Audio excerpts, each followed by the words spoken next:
sebenarnya tips dan trik untuk menghilangkan rasa trauma atau penyakit hati itu? Lu terima karena lu harus ngelewatin itu karena lu sekarang ada di sini. Kalau bercandanya cobain aja. Cobain aja. Kalau godain aja. Kan jatahnya cuma godain. Iya benar-benar. Jadi kalau cobain kan kita harus cobain.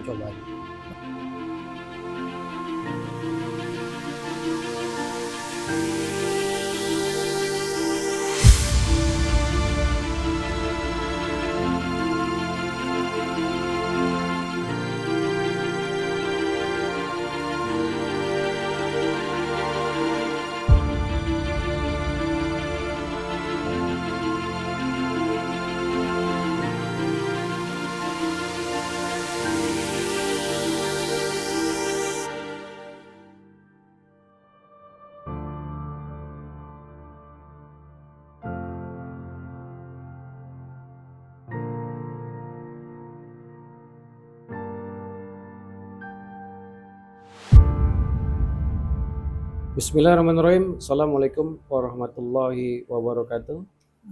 Berjumpa lagi di Harmoni Metafisika. Kita membahas sesuatu yang ringan dengan cara yang santai. Buka hati, buka pikiran. Saya sedang bersama saudari saya, Dela. Bener ya? Dela Isabella ya. Dela Isabella. Gimana Del? Mau bertanya apa ditanya? Nanya dulu deh. Oke, siap. Mau nanya aja deg-degan apalagi ditanya. Ya. Oke. Terkait ini sih Pak Ustadz soal traumatik. Oke. Nah, kalau orang yang punya traumatik itu dia pasti kan ada perasaan yang disimpan lah gitu ya. Nah, itu termasuk kategori penyakit hati bukan sih? Tergantung bismillah ya, tergantung traumanya apa sih, baik kasus juga. Kalau traumanya bahasanya kayak kan ada juga itu orang yang traumanya trauma jatuh. Trauma dia mungkin dia pernah berenang terus pernah tenggelam. Trauma kayak gitu kan beda ya. Nah, tapi kalau trauma itu terhubung dengan seseorang yang mengakibatkan dendam, bisa jadi termasuk penyakit hati, tergantung kasusnya sih. Trauma apa gitu. Kalau trauma ada orang kan bahasanya jadi tidak pernah mau atau takut belajar untuk naik sepeda karena jatuh, itu kan trauma juga ya bahasanya. Kalau kayak gitu kan sebenarnya tidak terhubung dengan penyakit hati. Trauma kayak misalkan ada satu perbuatan dia gitu yang bikin yang mengecewakan lah atau yang bikin sakit hati gitu loh, tapi pada dasarnya sebenarnya memaafkan, tapi nggak bisa melupakan gitu loh, tapi akhirnya jadi keungkit gitu. Keungkitnya mungkin di perasaan sendiri ya gitu. Oke. Sebenarnya santai aja ya. Yang asik sih lebih, atau kalau nggak mau cerita lebih kisi-kisi deh bahasanya. Karena trauma itu benar-benar baik kasus sih bahasanya. Karena tadi trauma itu terhubung nggak sih sama penyakit hati kan gitu. Nah itu benar-benar mutlak baik kasus. Kayak misalkan traumanya pernah dapat perlakuan kekerasan dari orang tua gitu. Menimbulkan dia jadi dendam. Dendam sih enggak, tapi mungkin gak respect gitu. Penyakit hati kalau sama orang. Karena berarti ada yang belum termaafkan bahasanya kan. Kenapa pertanyaannya gini? Oke, lu pernah misal ada si A tuh pernah diperlakukan gak baik misalnya sama orang tuanya. Kalau sampai dia nggak respect berarti ada sesuatu dong. Tidak termaafkankah atau apa kan gitu. Kalau misalnya dia nggak respect karena tidak termaafkan, seharusnya kan nggak boleh. Kalau itu terpendam bisa jadi itu penyakit hati. Harusnya dia bisa atasin dong bahasanya. Maafin lah bahasanya. Seharusnya. Tapi sebenarnya maksudnya mungkin dendam sih enggak gitu ya. Dendam sih enggak, tapi kayak jadi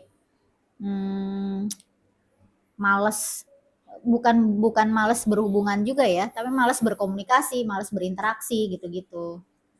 Ya kalau itu terhubung langsung dengan silaturahim sangat penyakit hati. Jadi kayak misalnya udah nggak serumah nih, misalkan gitu. Tiba-tiba pasangan kita ngajakin yuk kita ke rumah bokap yuk misalnya.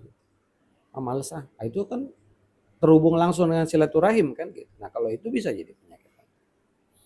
Benar-benar tergantung kasus sih, tapi kalau cuman biasa-biasa aja, nggak pengen terlalu banyak ngobrol untuk menjaga hubungan baik, gue rasa enggak. Ya kan, tergantung benar-benar tergantung baik kasus sih.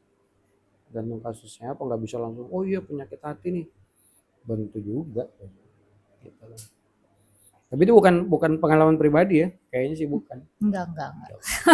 Si A lah ya. Pertanyaan titipan. Oh iya, ada yang ngintip. Ada yang nitip.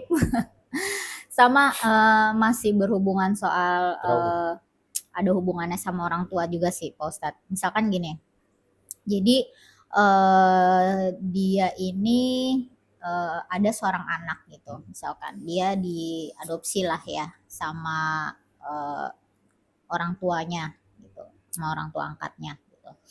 Terus tapi pada akhirnya dia itu ya mungkin karena dia tahu siapa orang tua kandungnya, dia tahu gitu. Cuma karena mungkin dia ngerasa dari kecil dia nggak pernah ada bonding, terus udah gitu nggak pernah ada chemistry gitu. Jadi dia tidak nggak buka komunikasi gitu, nggak bersilaturahmi gitu. Itu termasuk perbuatan durhaka nggak?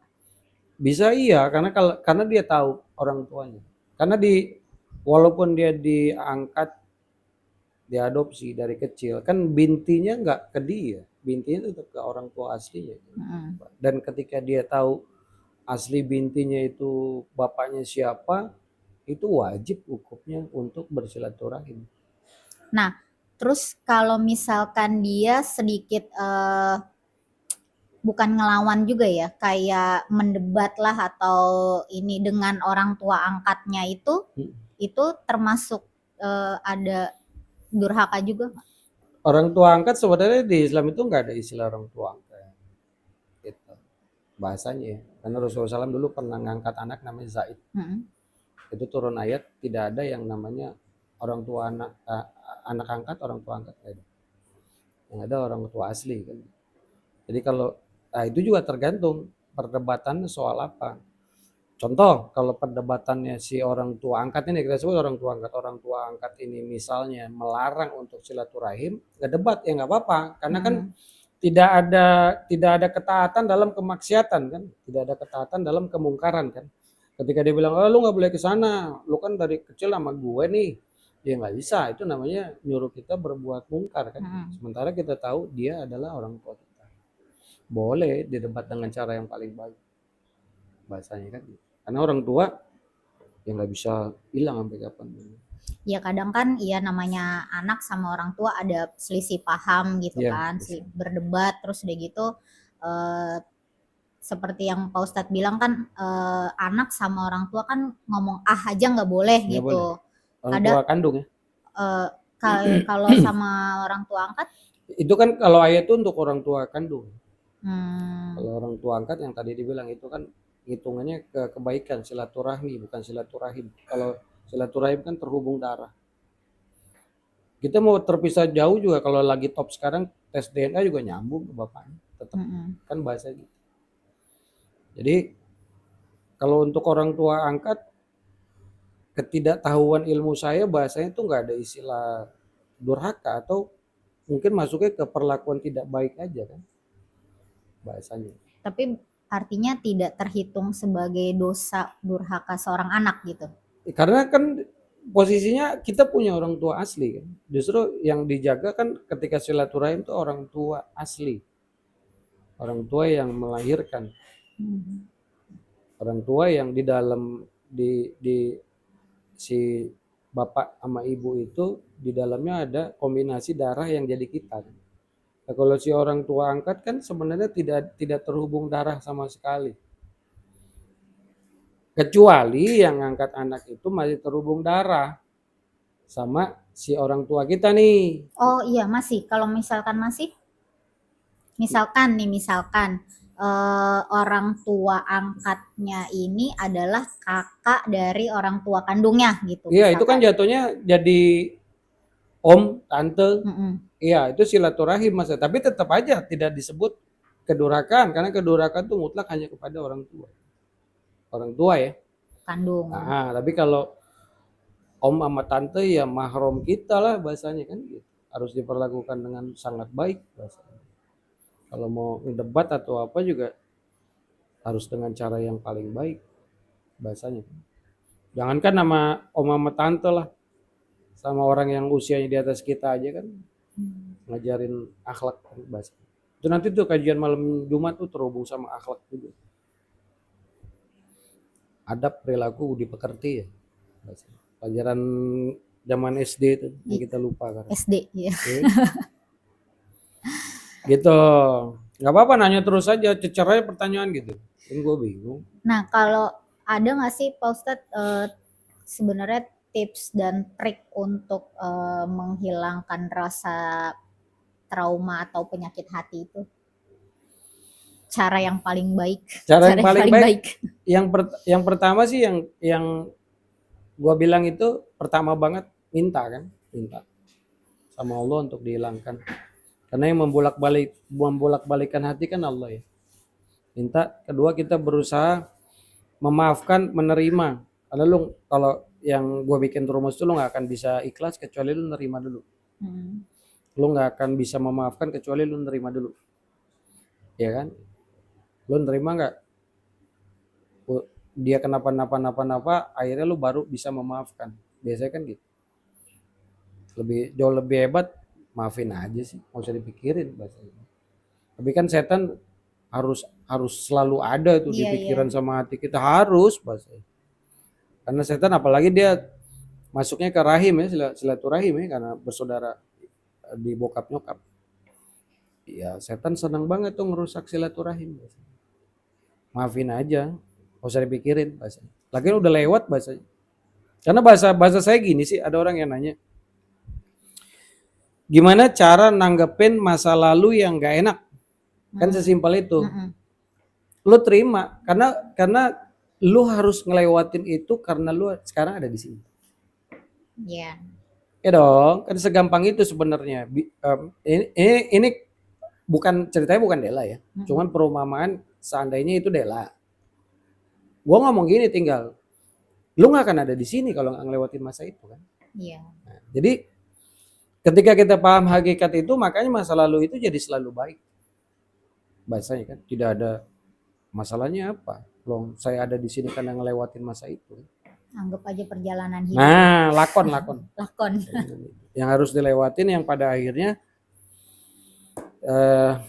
si Dela ada di sini. Lewatin aja, nggak usah dipikirin. Intinya sih nggak usah dipikirin sih. Apa yang harus dipikirin sih? Nggak usah dipikirin. Pertanyaannya rada random nih, Pak Ustadz. Nggak apa-apa, random kemana-mana. Lompat. Iya nggak apa-apa. Nah, apa sih namanya ya? Kapan kita tahu apa yang dikasih ke kita itu sebuah nikmat atau ujian? Kapan kita tahu yang dikasih itu sebuah nikmat atau sebuah ujian? Sebenarnya dibalikin seberapa tahu kita tentang keimanan kita. Karena jawabannya beda, Del. Karena kalau orang yang misalnya udah Allah kasih derajat imannya tinggi, itu sebuah nikmat aja udah. Ngerti ya? Ya kan? Nah, itu tergantung jawaban itu tergantung kapasitas si iman yang dikasih. Kalau imannya masih Allah kasih kategori misalnya belum terlalu tinggi, maka berasa banget tuh antara nikmat dengan ujian gitu. Tapi buat level-level yang udah Allah kasih tinggi sama aja. Ya, seperti gue bilang, buat gue nih contoh celaan sama pujian sama aja. Kan gitu kan? Jadi beda. Tapi gue bikin rumus gini dong. Yang Allah kasih itu cobaan namanya. Yang Allah turunkan itu cobaan. Nanti setiap Allah turunkan satu cobaan, maka akan diiringi dengan godaan yang datang dari setan.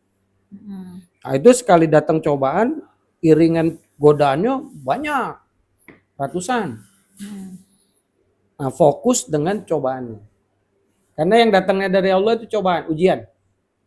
Yang datang dari setan, godaan. Sesimpel ini sebenarnya Allah coba ada sedikit masalah, contoh ya, rumah tangga selisih omongan. Goyang. Cobaannya. Godaannya banyak. Bener dong, abis itu langsung digiring iya. godaan kan sama setan kan. Entah itu lihat rumput tetangga jadi hijau, ya kan gitu. Bahasanya gitu, kemana-mana tuh. Nah, nanti cobaan dengan godaan bersatu padu kusut. Kusut. Nah, biasanya yang harus dicari tahu cobaannya. Ini dasar cobaan awalnya apa sih? Contoh, cobaan orang nggak punya duit. Godaannya apa itu? Nipu, nyolong. Iya kan gitu. Nah, ketika dia bermain dengan godaannya, mungkin dia nipu, mungkin dia nyolong, mungkin dia curang, kusut. Yang datang dari Allah pasti gampang, pasti sesuai kemampuan kita kan. Itu kalau saya bikin terubus itu cobaan. Nah, cuma setiap Allah turunkan cobaan akan selalu diiringi dengan ratusan bahkan ribuan godaan dari setan. Fokus dengan cobaannya. Karena godaannya pasti bikin masalah jadi kusut. Kan banyak gitu bahasanya. Ini sering nih kasus umum nih misalnya. Sebenarnya di rumah tangga nih masalahnya cuman pernah bahasanya berbeda paham dengan ketika ada anak dia berbuat salah, berbeda paham cara penyampaian. Ringan kan? Sebenarnya kan? Godaannya banyak. Si suami cerita ke perempuan lain, si istri cerita dengan laki-laki lain. Wah, itu kusut. Jadi muter. Nah, saya sering nemuin kasus di mana yang diomongin itu godaannya bukan cobaan. Oh ya. Akhirnya tidak akan pernah menyelesaikan masalah karena masalah yang harus diselesaikan adalah cobaannya, bukan godaannya. Paham ya?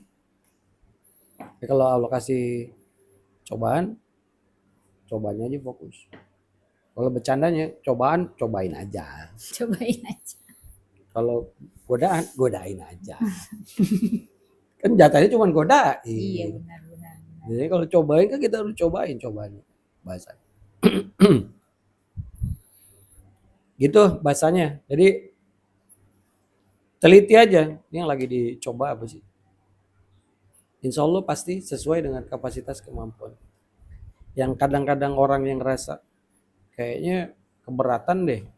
Itu umumnya udah kolaborasi antara cobaan dan godaan. Itu kusut tuh udah. Serius ya. Pokoknya selama itu ngerasa berat banget gitu. Itu biasanya udah kolaborasi tuh. Kalau belum kolaborasi antara cobaan dan godaan. Nih tadi karena contohnya rumah tangga, jadi ada kepikiran satu pertanyaan. Nih, kan ceritanya lagi mau belajar jadi istri solehah nih, Pak Ustadz. Namanya belajar. Terus selama ini selalu dibilang kewajiban istri itu adalah melayani suami gitu. Turunannya melayani suami itu tuh apa sih sebenarnya gitu? Turunannya itu. Sebenarnya kewajiban yang paling utama dia menjaga kehormatan suami, menjaga harta suami, menjaga anak-anak dari suaminya. Bahasanya. Nah, kayak waktu itu kalau kajian gue pembela perempuan kan. Jadi bahasanya kan sebenarnya kayak gitu laki-laki nggak boleh mentang-mentang kan. Kalau bisa laki-laki itu kan cerita-cerita Rasulullah sahabatnya kan kalau memang lu bisa ngelakuin bini lu lagi repot kenapa nggak lu lakuin sih? Kan gitu ya. Kalau memang lu lihat istri lu lagi kesulitan atau apa kenapa harus istri sih bahasanya kan gitu. Seharusnya makin dia paham seorang suami itu seharusnya kan makin dia bijak. Pemimpin yang terbaik kan bijak. Dia tahu kapan harus ngambil tugas. Bahasanya kan gitu. Kapan harus nyerahin tugas, kapan harus ketika entah istri, entah anak buah kan pemimpin. Wah ini mah gua yang ngerjain aja dia kayaknya lagi ribet misalnya kan. Tapi itu nggak akan terjadi ketika Gua kasih rumus gini, kalau lu mau bisa kasih empati ke orang ketika entah itu suami istri apa, belajar jadi diri dia. Ketika seorang suami belajar jadi istri gue gimana rasanya, pasti dia empati. Kalau dia mau belajar, ya kan gitu. Nah si istri juga gitu tuh. Jadi suami gue gimana ya? Oh, kayaknya capek, berat. Nah biasanya mulai ada pikiran-pikiran, oh iya dia lagi capek deh. Nah, mulai ada tuh, kalau enggak. Orang sering, kalau bahasa gue, orang yang jadi masalah itu orang sering membandingkan orang lain dengan diri dia. Padahal nggak pernah nyambung. Dan sering tuh. Yang lucunya kadang-kadang seorang suami bilang, kalau gue sih harusnya begitu. Itu kan lu bang. Istri lu kan bukan lu. Ngerti nggak maksudnya? Sering begitu, akhirnya nggak ketemu. Jadi jangan pernah apapun masalahnya mengcompare dengan kemampuan diri, nggak apple to apple banget bahasanya. Ya kan? Gitu. Sama juga dengan anak bahasanya. Itu sering kalimat-kalimat. Kalau gue sih nggak akan begitu, itu kan lu bang. Dia kan bukan lu. Sebenarnya sesimpel itu kalau lu mau belajar ilmu kehidupan ya. Anak lu ya anak lu, istri lu ya istri lu. Istri lu punya kepribadian sendiri, kan? Istri lu punya kemampuan sendiri, istri lu punya tingkat kecerdasan sendiri. Lalu harus hargain itu seharusnya. Gitu. Ya kalau kita ngelihat istri capek, kalau gue tuh enggak, ya kan itu lu. Kan sering gitu ya. Gitu. Tapi itu segitu aja capek gitu ya. enggak. Biasanya gitu. Bisa diomongin sih, tapi biasanya itu karena, kalau menurut gua karena ketidaktahuan sih. Ya kan? Kalau udah tahu dia mau belajar, dia mau berusaha, pasti bisa lah bahasanya. Jadi pemimpin yang baik bahasanya. Kayak bisa aja lu bang, belum lagi belajar. Selalu belajar gue bahasa. Sama ini. Ini random lagi nih. Random. Pokoknya banyak pertanyaan Oh iya, tapi random. Sikat. Jadi cuma pengen ini deh, pengen minta bukan apa ya, bukan masukan sih sebenarnya. Jadi saya masih punya anak balita.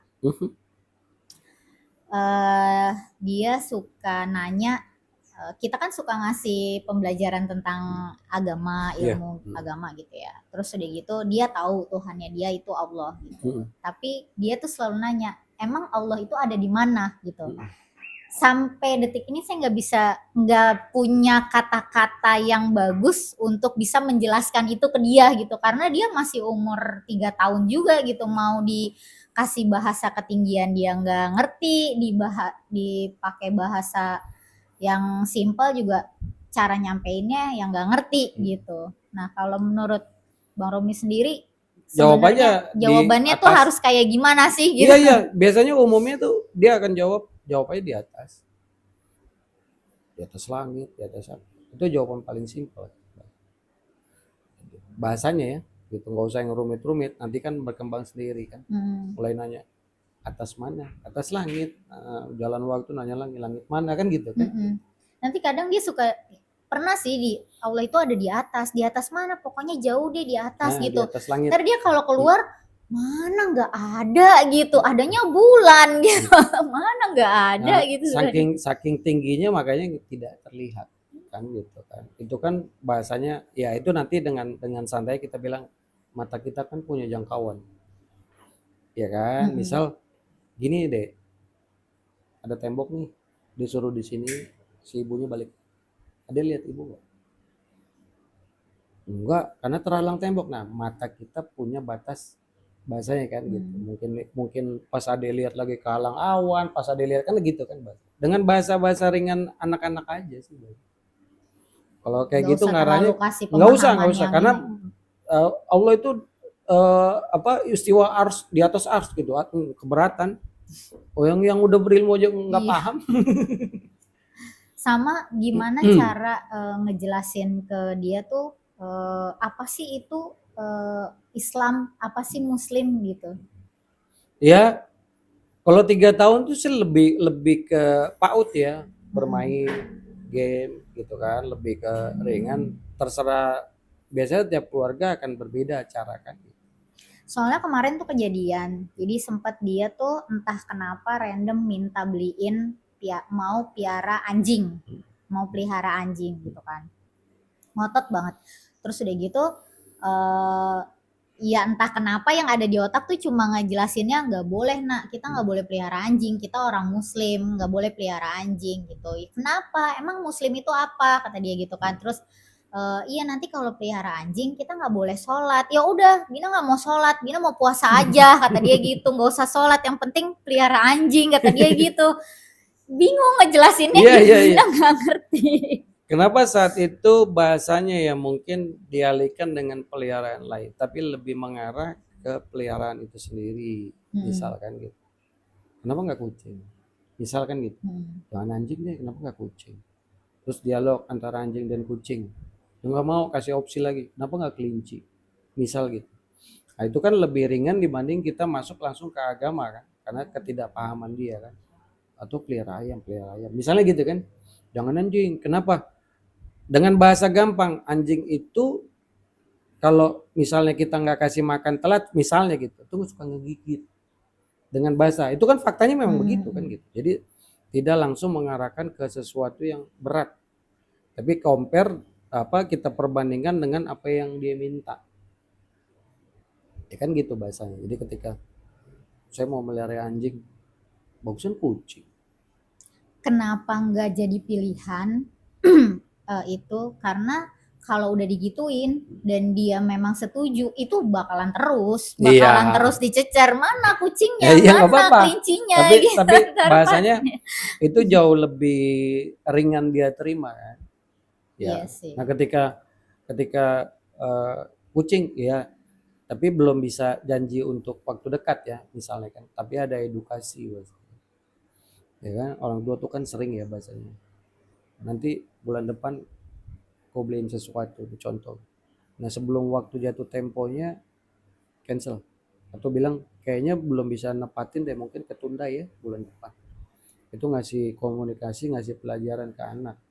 Jangan sampai pas jatuh temponya dia nagih dianggap kita ingkar janji.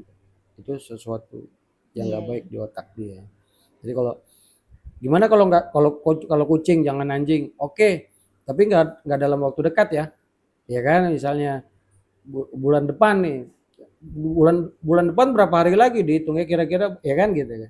Itu ada edukasinya luar biasa banyak. Misal akhirnya dia jadi jagung hitung, misal kan bulan depan tuh berapa hari, 30 hari dihitung Hari pertama, iya hari gitu. kedua. Tapi bahasanya dengan santai gitu, itu di dalamnya banyak edukasi yang memang ringan, yang memang sesuai dengan usianya kan.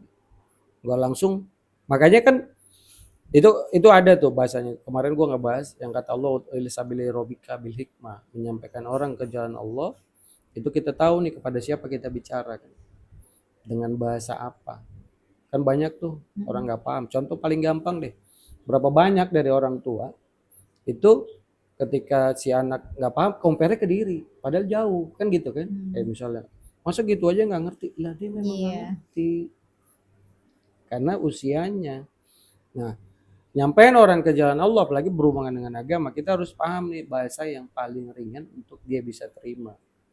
Jangan langsung blek karena bahasanya untuk sholat aja ketika dia umur 7 tahun baru diajarin ya kan. Nah, itu nanti panjang tuh karena kalau bahasanya itu nanti ada yang namanya ilmu gelombang, ilmu frekuensi. Kenapa 7 tahun? Karena 7 tahun itu hilangnya gelombang sugesti anak-anak. Nah, 7 tahun sampai dia balik mulai memasuki frekuensi naik turun. Mulai paham enggak lagi, paham enggak lagi. Tapi dia mulai memahami kehidupan. Nah itu makanya mulai diajarin sholat. Kalau ngasih tahu perintah tapi belum ngajarin tuh boleh ngajarin ya, tapi sunnahnya itu 7 tahun kan. Karena kalau gelombang 3 tahun itu masih gelombang sugesti mutlak tuh. Dia sangat-sangat tidak paham. Lo isi apa jadinya begitu. Ya kan ada istilah gitu kan gitu. Baik itu kaset kosong kah, kertas putih lah, hati-hati umur segitu tuh. Dijawab jadi doktrin. Itu kan soalnya sugesti kan doktrin tuh. Dibilang bapak galak, udah doktrin. Dia udah mana dia suka main ke rumah temennya, kebetulan temennya itu non muslim, setiap pulang kalau masuk ke rumah assalamualaikum, jingle bell jingle bell gitu. Syok. Nggak apa-apa sih. Jadi kalau kan gini, kalau gue ya, kalau bahasa gue umur segitu tuh jangan jangan dipaksa dia untuk berpikir keras. Nggak apa-apa bahasa kalau dia pulang dengan assalamualaikum, jingle bell, jangan langsung biarin. Karena umur dia memang umur begitu. Nanti ketika oh ini bisa nih ngomong baru kasih tahu. Kenapa nggak nyanyinya lagu ini misalnya gitu kan? Itu kan bokapnya vokalis kan. Suruh dia nyanyi Kadang lagu. kakaknya sih yang langsung nge-counter gitu, nggak boleh nyanyi itu tuh, nggak boleh loh gitu, kakaknya yang bawel Nah, gitu. kenapa gue bilang jangan terlalu frontal? Berapa banyak anak-anak akhirnya kurang baik dengan orang yang punya keyakinan lain. Oh iya, karena Karena udah anak-anak tuh didoktrin kan dari A, B, awal. langsung hitam putih tuh anak-anak. Kalau dibilang enggak, jadi enggak deh. Ya kan gitu. Takutnya salah nerima persepsi, akhirnya hubungan dia sama temennya nggak bagus. Nah, ketika hubungan sama temennya nggak bagus, orang tuanya ngaconya ke kita-kita kan. Kayaknya mah Ngajarinnya nih nggak bener nih. Jadi biarin aja. Kita itu fungsi anak-anak umur segitu kita hanya sebagai filter. Lo kasih catatan tuh ntar catatan yang harus gue benerin nih. Ya kan? Oh dia begini nih catatan yang harus gue benerin. Itu tugas kita sebagai orang tua. Tapi biarkan otaknya itu berkembang. Otak berkembang itu Al-Quran itu misal Al-Quran tidak berupa doktrin-doktrin tapi pilihan. Makanya la ikraha fiddin, tidak ada paksaan. Itu sebuah pilihan. Lo mau beriman silakan, enggak apa-apa. Kan gitu. Melatih orang untuk cerdas itu biarkan otaknya memilih.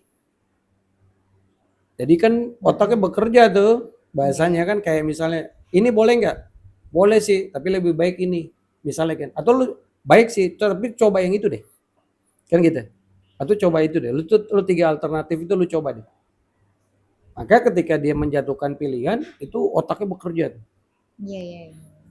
Tapi kalau doktrin akhirnya otaknya nggak. Berapa banyak anak yang udah sangat dewasa akhirnya nggak bisa apa-apa karena selalu doktrin. Selalu dipilihin gitu ya. Nah, akhirnya dia dikasih pilihan ganda bingung. Iya. Kan gitu. Nah, jangan dari kecil kita kasih udah biarin aja bebas, nanti kita kasih selalu pilihan-pilihan ganda. Ini begini, ini begini, ini begini, itu makin muter kan. Makanya Al-Quran itu pasti Al-Quran agama ini akan mudah diterima buat orang-orang yang menggunakan pikirannya kan. Kalau nggak berpikir ya susah. Itu dalam ngedidik anak juga gitu. Jangan langsung, oh ini nggak boleh tanpa alasan ya. Dia nggak mikir jadinya kan. Oh ini nggak boleh. Wah jangan gitu, itu punya keyakinan lain. Udah tuh doktrin jadi. Akhirnya berapa banyak dari orang bibit-bibit itu ada ketika gede nggak ada toleransi dia. Nah, sementara Islam ini sangat bertoleransi kan. Karena belum sampai pemahaman dia yang nggak boleh itu sembah menyembahnya kan gitu. Tapi muamalahnya kan nggak ada larangan, kan dia belum nyampe di situ, makanya bidimin aja sampai dia paham. Nah, berapa banyak dari kita tuh akhirnya ketika dewasa toleransinya hilang karena doktrin-doktrin agama. Islam ini bukan dogma, tapi sebuah pilihan. Sama aja, sholat wajib ya. Kalau gue nggak mau sholat, silakan aja. Kan gitu ya. Nggak ada, lu nggak pernah maksa kita kok. Ya tanggung sendiri aja resikonya. Pokoknya gitu. ujungnya lu cuman ngomong nih. Lu mau masuk neraka silakan, lu mau masuk surga silakan. Lu mau pilih mana kan gitu. Nah sebenarnya itu Allah seperti ngelatih kita dengan pasangan kayak dengan rekan kerja kayak dengan apa bikin mereka cerdas untuk bisa ada pilihan-pilihan gitu bahasanya gitu kali ya siapa Della Isabella.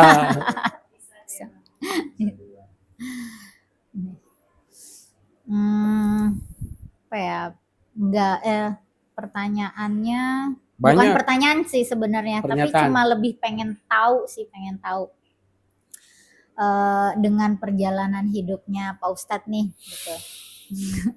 Tarik napas segala. Dulu saat memutuskan untuk hijrah, hidayah apa yang didapat? Itu udah berapa bulan. Gue nggak pernah mutusin hijrah. Oh enggak, Nggak. Diputuskan hijrah. maksudnya? Jawab ya. Gue dipilihkan, dipaksa hijrah. Oh Bukan dipaksa. pilihan gue. Oh. Itu kenyataan ya. Gue nggak gue bukan orang yang lagi pengen belajar agama. Gue bukan orang yang lagi oh ini baik ini benar, enggak. Allah terlalu sayang sama si Romi ini ketika gue nggak percaya Tuhan tuh cuma ngomong Rom gue ada, dikasih tahu udah gitu dong. Udah dalam posisi susah, pokoknya gue lagi nggak pernah berniat belajar agama, nggak pernah berniat untuk jadi orang baik, biasa aja. Enggak, maksudnya ada satu kejadian nggak yang nyentil, oh kayaknya gue harus balik. Enggak ada. Oh, Enggak ada. Bener-bener tidak dalam, enggak ada, kan itu bahasa gampangnya titik balik ya. Enggak ada. Keren ya.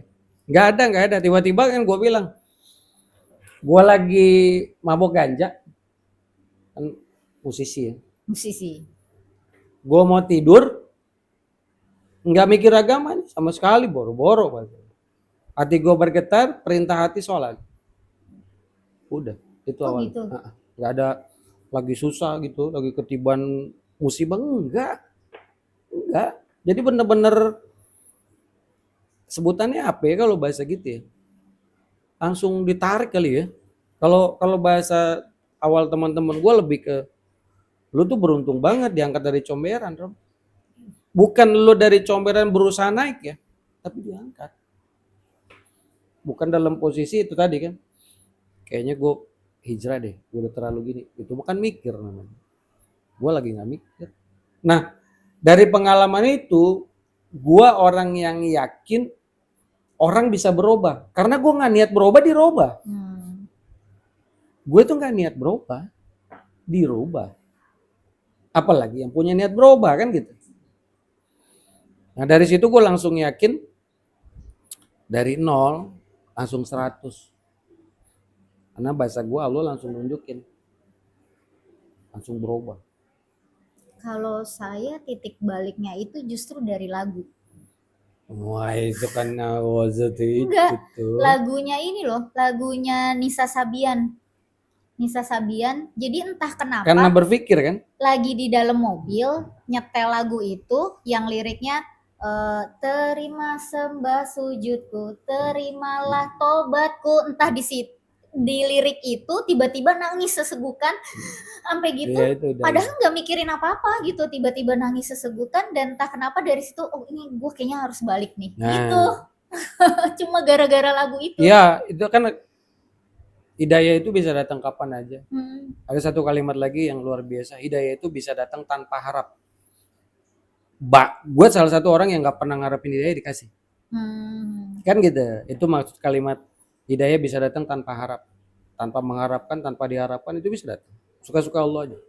Tapi ada orang yang memang itu tadi tiba-tiba ada satu tek, dia langsung pengen, wah bener nih, gue pengen hijrah. Itu salah satunya Isa Dela kan. Isa Dela. Keren sih, udah keren lah itu, santai. Cuma masalahnya istiqomahnya gitu yang susah, Ustadz. Nanya, itu minta. Nah dari situ gue kayak diajarin aja cara bergantung. Jadi akhirnya gue bergantung dengan Allah. Mudah-mudahan Allah kasih istiqomah setiap saat. Tidak ada sesuatu pun yang tidak gue minta. Gue pengen istiqomah. Menurut pemahaman si Romi, sesimpel ini. Yang bisa bikin gue istiqomah cuma Allah. Gue minta aja sama Allah. Kan sesimpel itu. Si Romi imannya naik turun. Yang bisa bikin naik turunnya nggak terlalu keluar kendali cuma Allah, minta aja. Nah gue sesimpel itu mikirnya. Jadi akhirnya karena berawal dari gue dirubah, makanya gue tahu buat Allah nggak ada yang susah. Oh iya. Kan gitu ya. Berawal dari itu makanya gue tahu ketika buat Allah apa yang susah sih? Orang gua nggak niat berubah dirubah, apalagi gua niat kan gitu. Apalagi gua minta. Fayakun. Nah, minta pengen istiqomah, minta pengen rumah tangga baik-baik aja, anak baik-baik aja, minta semuanya. Kita cuman jadi manusia peminta-minta. Bahasanya gitu. Karena tidak ada satupun yang sebuah kebaikan kecuali itu datangnya dari Allah. Gak ada. Mutlak. Seluruh kebaikan itu datangnya dari Allah. Makanya kalau kan yang istiqomah segala itu kan kebaikan semua kan. Maka itu cuma milik Allah. Minta sama sang pemilik. Kalau keburukan kita nggak usah minta. Ngapain? Datang dari diri sendiri itu ya. Kalau buruk ya. Itu kan ada, gue pernah bikin quote gini, kalau lu lihat si Romi berbuat baik, maka yang lu puji bukan si Rominya, ya kan, tapi Allah. Karena si Romi cuma dikasih, bisa berbuat baik. Kalau lu lihat si Romi ngelakuin buruk, nah itu gue, karena lu nggak pernah ngasih keburukan di gue, kan gitu ya. Jadi itu kita tahu ketika kita mau bisa berbuat baik, percaya deh, perbuatan baik cuma datang dari Allah. Jadi lu minta. Kalau lu mau berbuat baik ya, nggak bisa, susah. Buat jahat ya jagoannya kita. Ya gitu. Jadi kalau saya lagi pengen nakal-nakal dikit, gue nggak minta. Ngapain minta? Nakal dari diri gue kan gitu ya. Jadi kalau gue pengen berbuat baik, minta deh, percaya. Tidak ada yang sulit. Mungkin karena jatah hidayah gue kali ya. Jadi gue dari 0 langsung 100 udah. Gue yakin, saya yakin. Karena itu tadi. Nah itu langsung maksudnya nyari ilmunya memang tertuju sama satu guru atau nyari-nyari? Enggak ada nyari-nyari. Gue bingung, gue kadang-kadang jawabnya bingung. Gue nggak nyari-nyari, itu semua kayak dikasih jalan tol. Bener-bener semua dikasih jalan tol. Bahasanya. Misal contohnya, bokap gue kan bingung. Ini orang kesambet apa kan. Bokap juga gitu. Bokap nyuruh adeknya, bokap nanya gurunya bahasanya. Guru cuma jawab gini. Dia baca kitab. Dia sekarang lagi baca kitab. Kitab apa yang dibaca? Kasih tahu saya. Begitu bokap pulang, pura-pura main ke kamar tuh lihat. Dihafalin kali. Besoknya dia lapor lagi. Besoknya bokap nemuin gua gini. Dari mana lu tahu harus baca kitab itu? Itu pertanyaan ustadz gua kata dia. Enggak tahu. Tiba-tiba aja gitu. Kayak gua disuruh baca ini aja. Suruh pelajarin ini. Nah, kayak gitulah bahasanya. Nah, makanya kalau tidak banyak bisa memberitahu karena saya salah satu orang yang tidak melalui proses seperti itu. Jadi nggak berusaha aja, Bang. Gua nggak ngelewatin proses itu, Bang. Seperti langsung ditemuin tanpa harus linglung, tanpa harus bingung mana benar mana salah bahasanya. Langsung tol sih kayaknya. Tol gratis lagi. Itu hidayahnya benar-benar banyak orang yang biasa. Bilang super ya. Banyak orang yang bilang super tanpa harus dijatohin dulu. Enggak. Harus Makanya kan kalau bahasa temen gue, cita-cita gue jadi artis, Allah mengendaki gue begini. Gue ngotot banget itu, gue pengen jadi artis. Sebelum lu jadi artis nih kan dia gitu. Enggak, total. Ya nggak tahu ya sekarang kan bos. Tapi benar-benar gue bisa jawab itu bukan keinginan gue untuk akhirnya jadi kayak gini, enggak. Itu benar-benar dipaksa bahasanya kan, diangkat, bukan berusaha ngangkat kan gitu. Udah. Harusnya orang paling bersyukur kali ya, ya nggak sih? Nah, bahasanya. Jadi dari situ 100% yakin, minta kayak diajarin aja. Jadi gue kayak udah gue minta aja. Kayak gampang aja gitu jalan. Kayak gampang aja, terus kayak misalnya kan pada titik akhirnya gue tahu Allah yang terbaik nih, gue kasih contoh, gue berdoa. Gue gak mikirin dikabulin gak dikabulin, karena dulunya sama aja buat gue, itu yang terbaik. Kan gitu ya, kan itu rumit buat orang mikirnya, gue bisa gitu, ya gue gak tahu, gue mikir gitu aja. Jadi gue saat gue berdoa, dikabulin itu yang terbaik buat gue, gak dikabulin itu yang terbaik buat gue. Ribet amat, kan gitu kan. Itu kan kita orang yang Lu yakin gak sih Allah tahu yang paling baik buat lu? Tapi kan prakteknya susah. Iya. Nah, saya nunggu saat-saat bisa ada di posisi itu tuh. Oi, Ada nunggu saat-saatnya ada di posisi itu, udah pasrah aja pokoknya itu yang terbaik gitu. Kadang kan manusia masih suka mikir juga ya. Oh, gitu. sebenarnya kalau kita yakin Allah itu tahu yang terbaik buat kita kan seharusnya kita nggak mikir hasil kan? Iya, iya. Seharusnya kan. Tawakal itu Seharusnya. kan menurut sudut pandang gua nggak mikir hasil. Iya. Pasrah itu kan nggak mikir.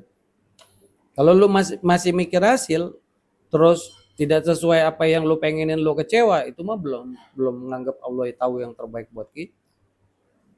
Masih nganggap Allah nggak tahu yang terbaik buat kita. Tapi ketika apapun hasilnya lu anggap is the best, ya kan? Contoh paling gampang yang mungkin bisa buat jadi pelajaran apa? Gue berdoa nih, minta sesuatu, dikabulin sama nggak dikabulin sama, dua-duanya terbaik buat gue. Tapi ada di titik itu susah ya. Belajarnya susah. Kalau bahasa gue itu tadi mungkin jalan tol aja kan. Tapi kalau gimana caranya? Agak bingung juga. Soalnya gue ada di tol kan gitu. Karena emang nggak pernah belajar ya, emang. Bahasanya gitu kayak hal-hal kayak gitu lebih Masya Allah, Subhanallah itu dipermudah aja sih bahasa. Mana dipaham, mungkin mikir-mikir ya, gue berdoa nih, gue lagi nungguin jawabannya. Terus langsung, ih, gue gak suka nih. Tapi kata Allah, ini baik buat gue. Terus Allah yang tahu, gue enggak. Oh iya, berarti ini yang terbaik. Berawal dari pikiran-pikiran gitu aja. Jadi ya udah. Itu tadi yang gue bilang, buat gue celaan, pujian sama. Dikabulin gak dikabulin sama.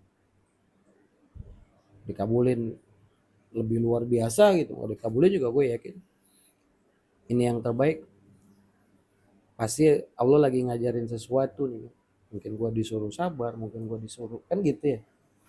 Terlalu banyak ilmu Allah yang kita nggak tahu, kita lebih sok tahu sih kalau bahasa gue ya.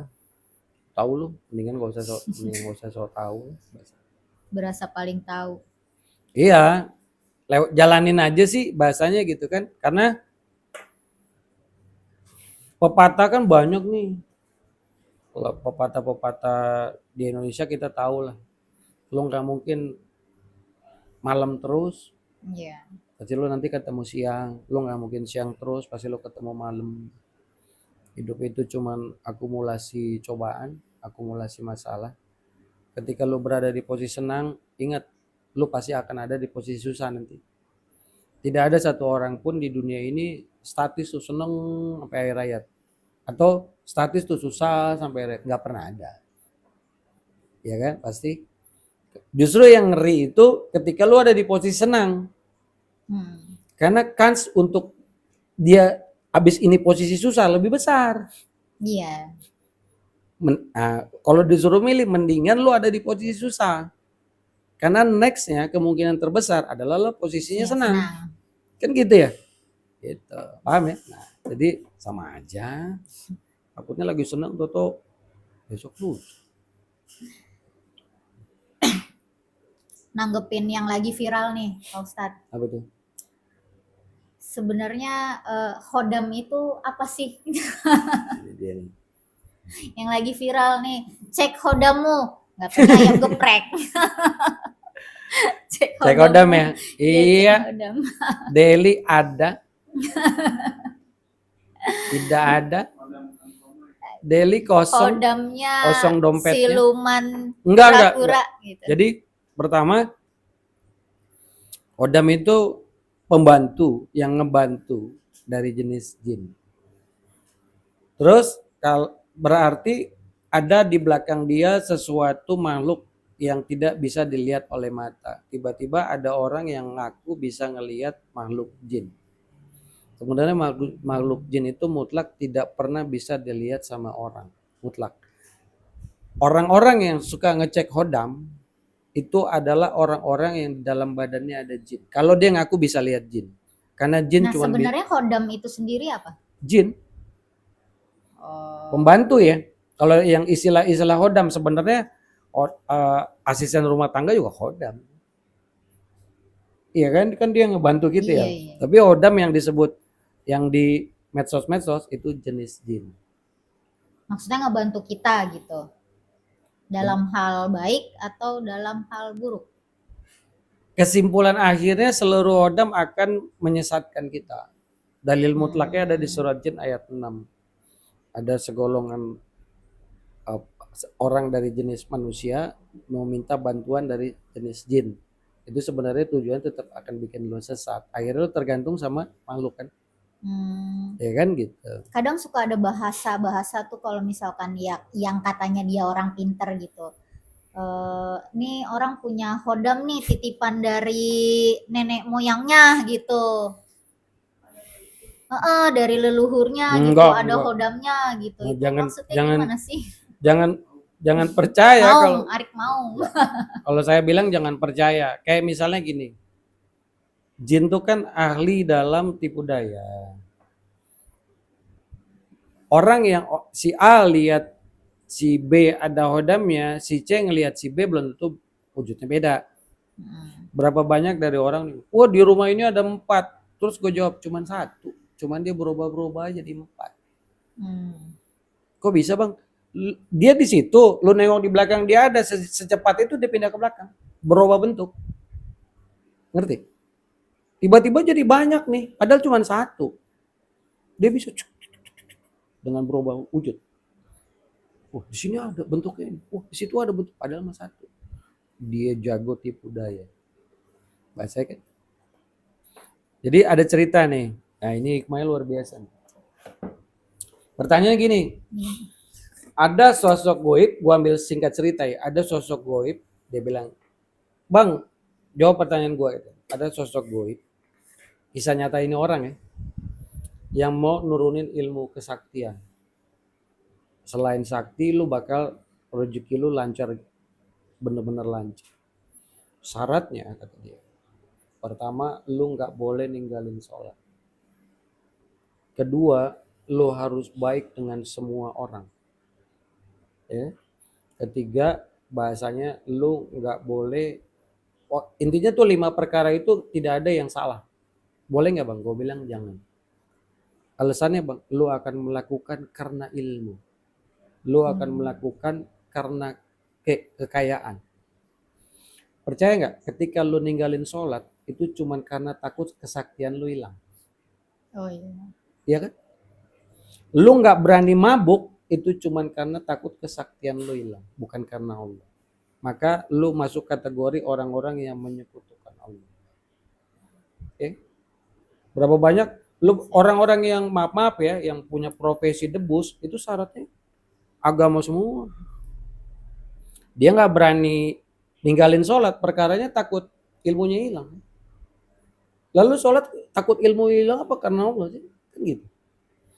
Maka percaya deh, tipu daya mereka itu sangat halus. Kalau lu nggak paham, lu akan tergelincir. Bahasa. Bener kok orang gua nggak boleh begini, iya, tapi lu lakuin kan bukan karena Allah lagi. Apa bedanya gua sholat karena pengen dipuji orang? Iya. Apa bedanya gua harus setiap maghrib gua harus ke masjid jadi imam biar orang dengar suara gue? Bukan karena Allah lagi. Gua harus ke masjid maghrib, kenapa? Ntar orang nggak dengar suara gua. Lu lillahi ta'ala aja bang, paham ya? Nah, jadi mereka tuh sangat jago tipu daya. Orang pinter, iyalah saya mah orang orang bukan pinter malah. Ini zaman sekarang gitu, seharusnya manusia itu lebih mulia dibanding bangsa jin, dibalik sekarang.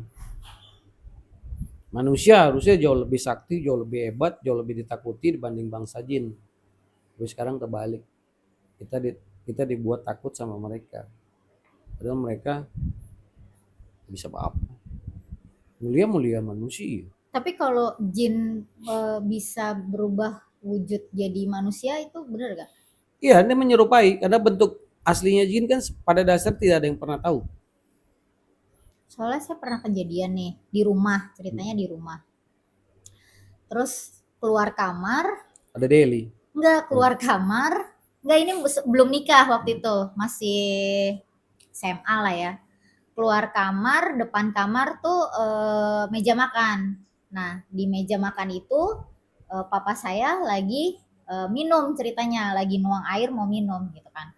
Terus dari meja makan saya ngelewatin kamar papa saya, pas nengok katanya papa saya lagi tidur di situ. Pas nengok ke belakang, hilang dia, nggak ada yang di situ. Menyerupai itu. Bisa. Bisa ya, benar ya? Sangat Iya. bisa. Itu ada tuh di shortnya ya. Jadi kalau Masih misteri tuh sampai sekarang, dan oh itu iya masih itu jadi jangan di ini. jadi pembicaraan antara saya sama adik-adik gitu. Itu apa ya dulu ya gitu. Bener nggak sih, apa halusinasi kita Enggak, doang gitu? penyerupaan itu. Itu kan banyak kok kisah nyata yang bahasanya si kalau suaminya pergi nanti ada yang datang menyerupai suaminya. Itu banyak kisah nyatanya. Nah, tapi kalau kayak gitu maksudnya tujuannya dia mau ganggu atau Mengganggu lah, sangat mengganggu. Tidak ada satupun dari jenis setan jin ya yang senang rumah tangga baik-baik aja kan. Ya kan? Nggak ada satupun. Gimana cara ganggunya bahasanya? Melalui cara-cara mereka lah. Kan kalau hukum tauhid itu simple hukumnya, prakteknya susah. Kayak misalnya, emang boleh takut kepada selain Allah? Kan nggak boleh. Kenapa masih takut sama jin? Misal, iya iya. bukan hukum tauhid. Kita dilarang mutlak takut kepada makhluk. Enggak, kita masih takut. Orang mau pipis saya ditemenin, takut. Takut ada sesuatu kan misalnya gitu ya. Nah itu agak susah. Gue inget banget, gue pernah dengar kalimat dari, gue sebut nama ya, almarhum Ustaz Arifin Ilham. Dia bilang gini, dan itu gue coba praktekin, gue pakai. Kalau lu mau takut jin takut sama lu, takutnya sama Allah, jin akan takut. Sesimpel itu. Make sense sih. Iya kan gitu. Ya lu nggak pernah takut sama Allah, bukti oh gue takut. Enggak, masih ada lebih takut sama Allah apa takut sama jin lah. Nah, itu dia udah nggak bisa jawab tuh. Kayak gue lebih takut sama jin sih, karena ke kamar mandi gue takut, tinggalin sholat gue berani, misalnya kan gitu. Iya kan gitu. Jadi nggak bisa kebantah. Nah, gue inget pesan almarhum itu, kalau mau bangsa lelembut ya sebutannya, takut, belajar takut aja sama Allah. Maka Allah akan perintahkan makhluknya untuk takut. Kan gitu tuh. Makanya ada istilah itu, orang kayaknya disenengin banyak orang ya, dicintain banyak orang. Mungkin Allah cinta kali ya sama tuh orang. Karena kalau Allah cinta sama seseorang, maka dia akan perintahkan seluruh penduduk cinta sama dia. Kan gitu ya. Itu memang ada hadisnya. Jadi kalau Allah sayang sama seseorang, maka Allah akan perintahkan seluruh makhluknya sayang sama dia. Kan gitu. Gitu. Roger Danwar. Terakhir nih, Pak Ustadz. Ya, terakhir katanya. Ada nggak sih maksudnya amalan yang bisa bikin kita konsisten gitu mau ngejalanin sholat tahajud 30 hari gitu. Nih kadang bolong-bolong nih, kadang bangun, kadang enggak gitu. Ada amalan khusus nggak sih gitu loh, maksudnya ada doa apa gitu yang biar kita, kalau bahasa gue, lu minta aja sama Allah dengan bahasa kita sendiri. Kalau bahasa doa Quran hadisnya banyak lah, misalnya Allahumma a'inni ala dzikrika, kan kita minta sama Allah agar selalu mengingat. Nah, mengingat itu kan salah satunya tahajud kan, misalnya wa husni ibadatika, minta sama Allah untuk menyempurnakan ibadah kita kan gitu. Nah, penyempurnaan setelah wajib kan sunnah kan, masuk juga tahajud. Tapi lebih gampang itu ketika si Dela ini cukup dengan bilang, ya Allah bangunin saya setiap sepertiga akhir malam, saya mau tahajud, dibangunin. kadang juga mau tidur suka ngomong gitu sih, cuma kadang kebangun, kadang enggak. Enggak, itu benar-benar bahasanya belum minta benar-benar gitu kan, niat. Tahu niat puasa kan? Iya. Mau puasa nih, Maksudnya belum dari dalam hati banget kali ya gitu. saya mau tahajud, bangunin saya setiap sepertiga, ntar bangun dengan cara dia. Kadang dibangunin 2:30, tahu-tahu kebangun. Pas mau keluar kamar, mau wudhu, kok Takut. merinding Ya, gitu. ya iya dong. Kok merinding ya Emang gitu. emang seneng setan ngeliat lu mau tahajud? Nggak bisa. Mau Iya. merinding, jadi nggak Enggak. jadi deh tahajudnya. Belum keluar, baru ngebayangin mau keluar kamar Iya, udah iya. merinding duluan. Karena tahajud itu pasti godaannya Iya. luar biasa. Biasa itu. Pokoknya setan tuh nggak seneng lah. Lu mau tahajud enak aja. Sudah lo mau tahajud, ntar dulu kata setan-setan kan. Ntar dulu lo yang ngalanginnya, iya. Lo yang berdiri di belakang pintunya, jadi dia kalau keluar merinding kan gitu. Mereka akan bikin skenario. Kadang gitu, kadang udah nggak berani gitu kan wudhu. Pas gitu ngambil cuci muka kan tutup mata ya. Pas tutup mata itu kayaknya aku tuh lagi diliatin gitu. Nah, mukanya iya. serem gitu yang ngeliatin. Merinding lagi, buru-buru kabur. Nah kan terakhir nih ya, gue bahas pernah. Jadi setan itu ada 3 cara kan. Ketika lo mau ibadah, maka setan nih langkah pertama gimana supaya ibadah lo gagal. Jangan sampai lo ibadah. Kalau lo minta perlindungan sama Allah, lo akhirnya bisa ibadah, maka setan ganggu tuh. Ibadah lo nggak usuh. Ketika lo masih bisa ngelewatin, justru yang ketiga ini yang bahaya apa? Setan akan bikin lo bangga sama ibadah lo. Wih, itu paling bahaya, Bang. Berapa banyak orang tergelincir di akhir. Iya. Nah, tipsnya biar lu nggak tergelincir di akhir, lu jangan pernah nisbatin sama diri sendiri lu bisa sholat. Lu bisa sholat karena dikasih gampang, Bang, bukan karena lu mampu. Ketika lu nisbatin sebuah kebaikan itu kepada Allah, setan udah nggak bisa. Emang gue bisa sholat? Enggak, ini gue dikasih aja. Ya kan gitu. Nah, kalau kebaikan lu nisbatin sama diri sendiri, resikonya lu bangga. Kan kalau membanggakan diri sendiri nggak boleh ya Bang? Narsis. Iya, nggak boleh kan? Nggak boleh. Dia suka merasa dirinya ganteng soalnya. Kalau itu gue juga kadang-kadang suka gitu. Kadang-kadang gitu gue kayak tadi tuh foto-foto. Orang nggak tahu kan dalam hati gue. Gue ganteng juga ya. Dengan umur segini bahasa gini. Itu narsis ya. Iya. Ini kalau ngaca suka merasa ganteng sendiri. Ya daripada nggak ada yang nyebut orang ganteng kan gitu Mas. Ya nggak sih? Ya kan daripada nggak yang nyebut gue ganteng nggak ada kan Mas. Ya gue sebut sendiri lah. Gitu. Oke. Cukup kayaknya sementara. Ya sementara. Berarti dia ngarep podcast lagi nih. Ya kan? Iya. Sementara cukup. Banyak ya pertanyaan ya tadi ya, luar biasa. Nanti terima kasih banyak ya sebelumnya. Jadi sama-sama. saya ngewakilin Dela juga kalau ada salah-salah kata dari kita, mohon dibukakan pintu maaf sebesar-besarnya. Tidak bermaksud untuk menghukum atau menghakimi orang-orang yang beda berpendapat sama kita. Kita cuma ngelihat dari sudut pandang yang lain. Insya Allah bermanfaat. Wassalamualaikum warahmatullahi wabarakatuh. Waalaikumsalam.